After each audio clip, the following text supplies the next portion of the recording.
Hey friends! The other day I did a Substack live and some people had asked if I would do a tour of my garden. So I thought I would share that with you today. So this is me coming out of the back door of my house and the camera. This is what I see. This is my garden. And so there are 3 raised beds that my husband and I built out of cedar.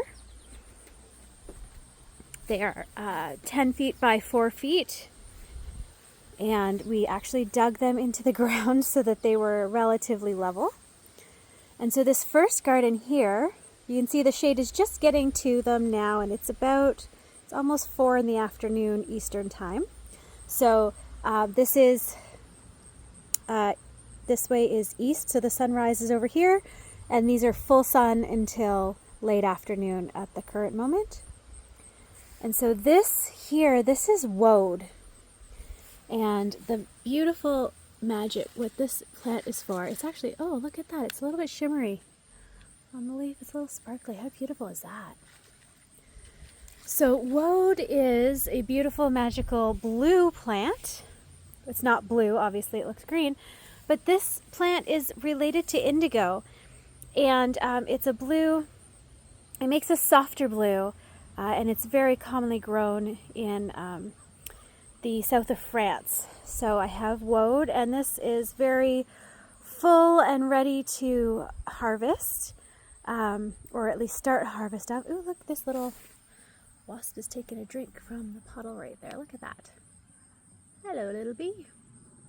That's a yellow jacket. That's not a friendly bee, but still cute and having a drink of water. So we got a whole lot of rain last night, about 50 to 80 millimeters in the last 24 hours. So I'm letting everything get some sun and perk up today, and then I'm going to come out and I'm going to harvest the woad tomorrow. This is borage. There's so many beautiful blooms on this today. Again, fresh blooms. Zoom in on this. Look at this. So the bumblebees love this plant. Even the honeybees love this plant. And the flowers are edible. They taste a little bit like cucumber to me. And apparently you can make a tea out of them. So that's something I get to experiment with at some point in time. But for now, they are here for beauty and to make the bees happy. And one of the interesting things is that these little, oh here, look, honeybee. Hello, honeybee. Right there. So the reason the bees love borage is because the flowers actually replenish nectar frequently. So they can revisit the same flower over and over again in a shorter period of time than some other flowers. Oh, and look, here's my beautiful grasshopper friend. This little green guy. Let me see, is he in the camera? There he is, hi. Right there, do you see him? My little grasshopper friend. Coming out to enjoy the sunshine today. Hello. I love coming out here and seeing who's in my garden. All right, moving along. This is heliotrope. Another little pollinator friend on there.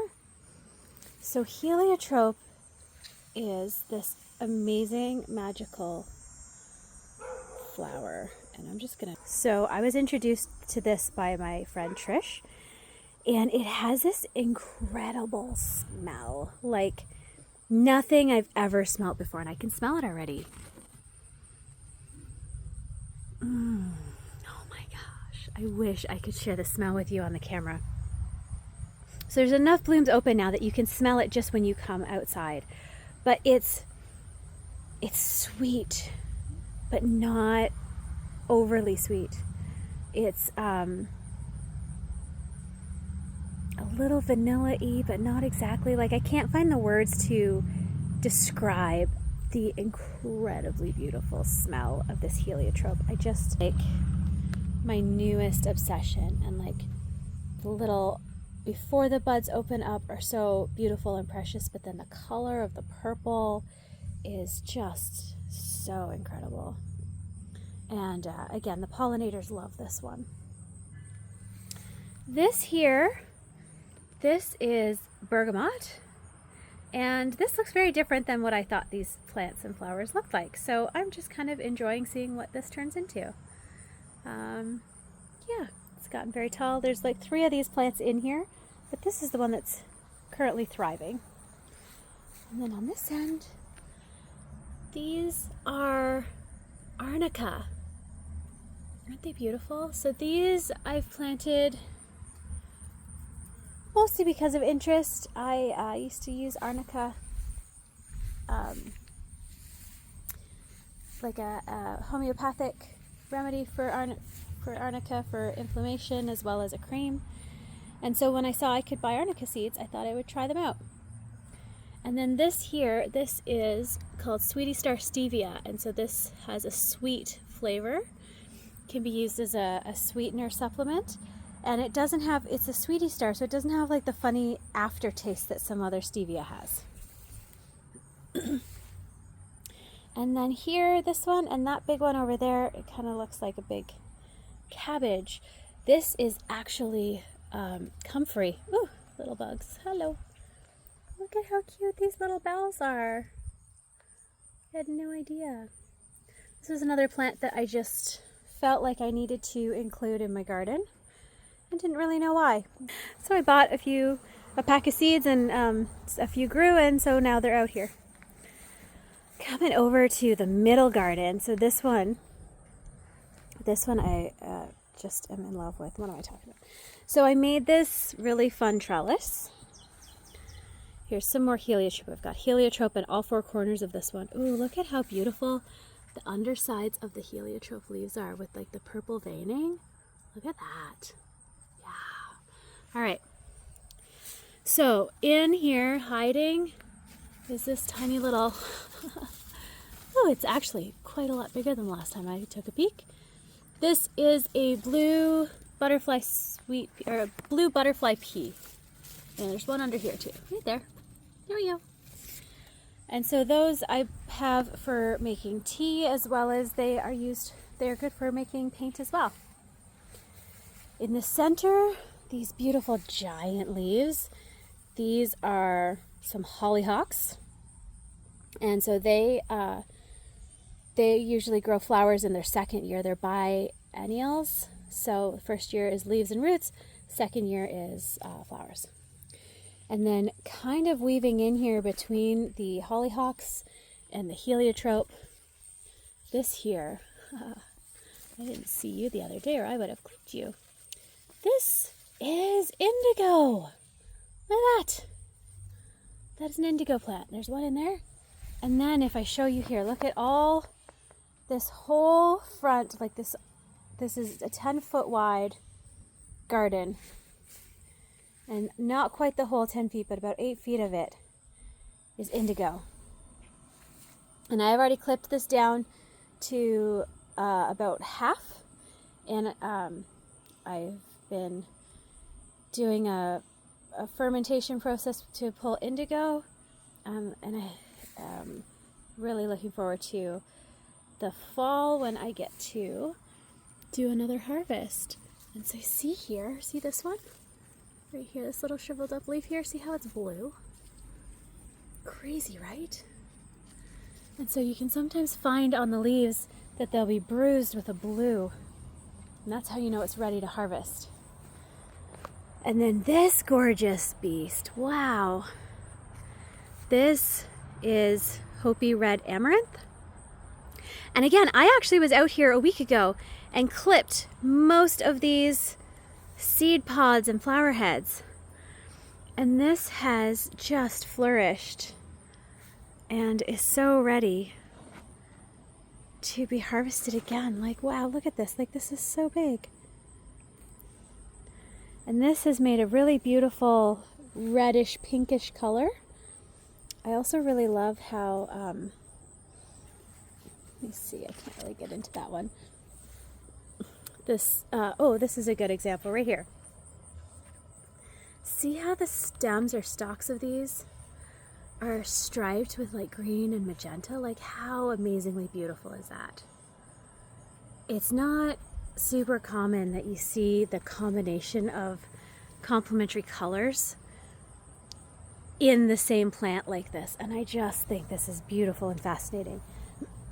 And I mean, you can eat the amaranth out of this, but I am growing these specifically for the purpose of making dye plants, or like as to use it as a dye plant to make lake pigments. So that's what it's here for. And it looks like it's ready to harvest again, which is super incredible. I'm so grateful and so blessed with the abundance of this garden. Now, this here is one of my, I don't want to say it too loudly because I don't want the other plants to get jealous, but this is one of my prized plants. I'm so excited about this one. This is Madder, Madder. And so there's 3 plants at the bottom. And you can see it's this big vine. And where the dye comes from is actually the roots. So after 3 seasons of this growing, I can harvest the root material, and it makes a brilliant red that we commonly know as carmine. I think it's carmine. No, it's alizarin. Madder makes alizarin. Carmine comes from the cochineal bugs. So yeah, 3 years and then that can be harvested. So every year I'll plant a new batch in a different part of the garden, or I will only harvest every 3 years and see how it goes. I'm not really decided how I'm going to do that yet. But how amazing is that? I just am so happy. That's so happy. And yeah, all of these, like these plants, let me again to see me and get a sense of the height. Look at the height. So I am 5'4". That's towering over me. And these all came from single seeds. Like, how incredible that, you know, a tiny little seed. The amaranth seeds were like the smallest seeds. Hello, crow. Ooh, this one's close. Little detour. Say hi to me. They're flying away. They don't like the motorcycle. Anyways, and there's some sunflowers. We're going to come over and see those sunflowers in a moment. But just finishing up this garden here, this middle garden. So this is English lavender. And then this here, this is my most recent, like, holy cow, what is happening? I'm so excited and grateful. This plant is like reaching out of the garden saying, pick me, pick me. So this is Weld. And Weld makes a fabulous yellow, a very vibrant and a very light, fast dye. And usually you don't get flower stalks until the second year. It's another biennial. So like the first year, it usually focuses on the leaves. And then the second year you get flowers, and you can make dye out of the leaves and the flowers, but the brighter, more vibrant yellow comes when you include flowers as well. And this is basically ready to harvest.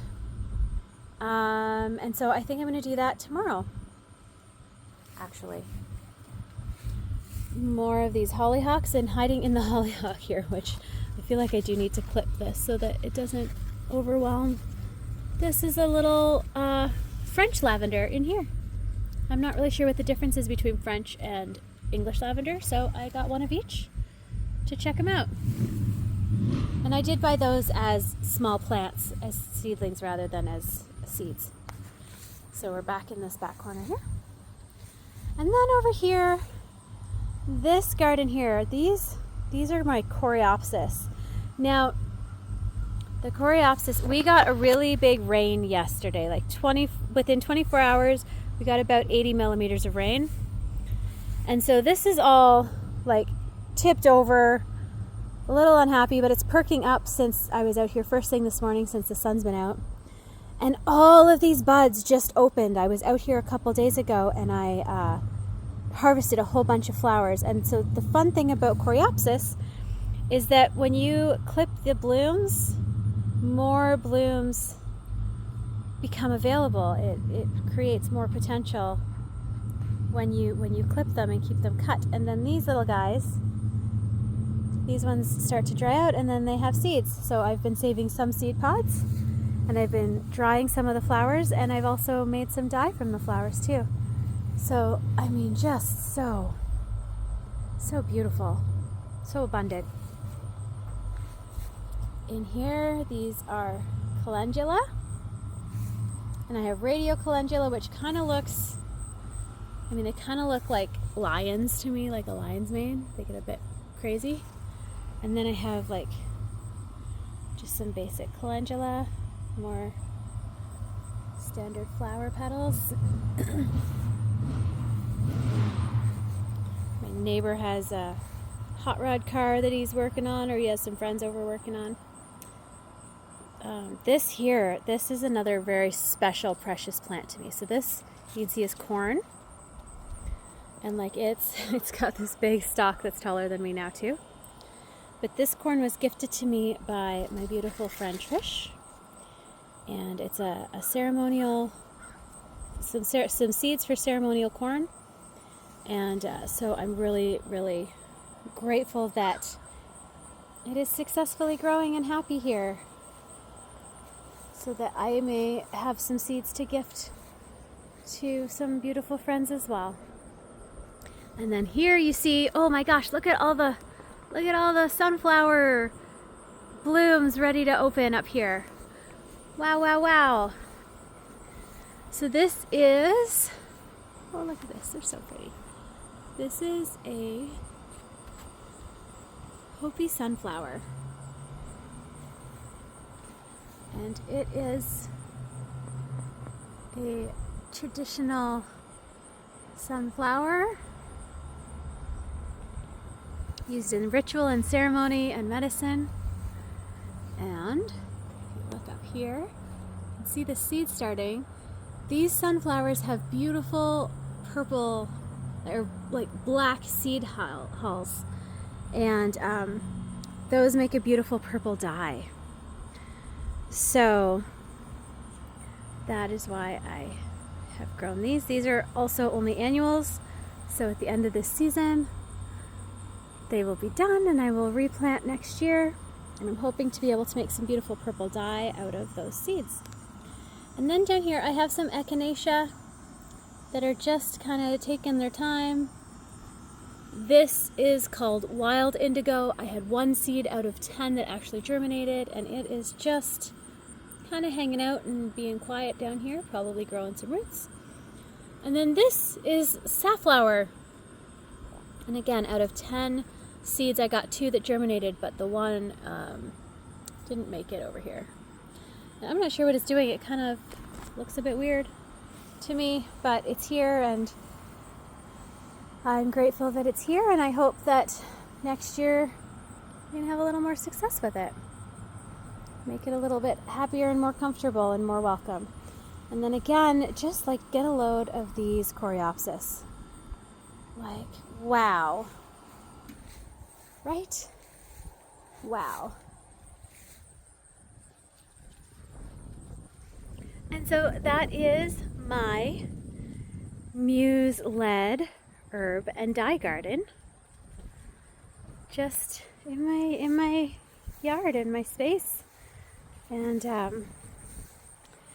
like to come out here to just listen and see what's going on. I love watering it first thing in the morning. We have a rainwater barrel, so we catch the rainwater and then just use gravity with the hose to reach the garden and water everything, and then see what's going on and tend to it as it requests and requires. And you hear the crickets. You can hear the crickets. You can hear songbirds. Usually it's very quiet. There's not a lot of songbirds today at this moment. It's very hot today. They were out this morning. And I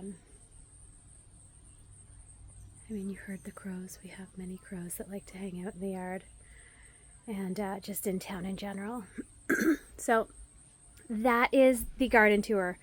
the extended garden tour.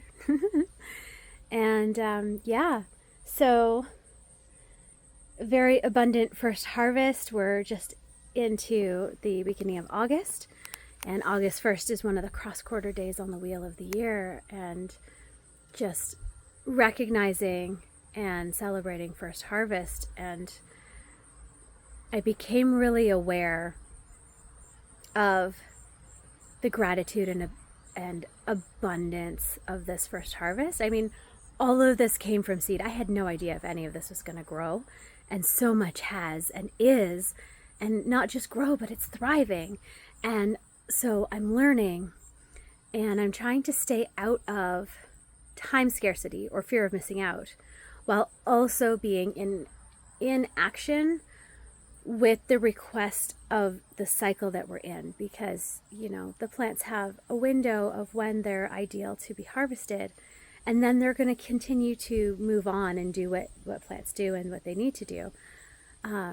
So making the time to notice and be with, and making the time to harvest and to either dry the plant material or make a dye bath, precipitate out a lake pigment, explore the different methods for the impact, the vibrancy of the color, all these different things. But even without doing any of that, the gift of this garden is incredible. And I just love being out here. And then I get this late afternoon shade. I have a little table out here, so I'll probably bring my laptop and my notebook out here for the rest of the afternoon and evening, and sit out here and do some work and be in this space. So thank you for allowing me to share this with you. Thank you for those who asked for the tour and for your curiosity. And stay tuned for what comes next, because there's lots happening in the science lab that is my kitchen right now because of this beautiful first harvest. So thank you. Have an amazing day. Love you. Bye for now.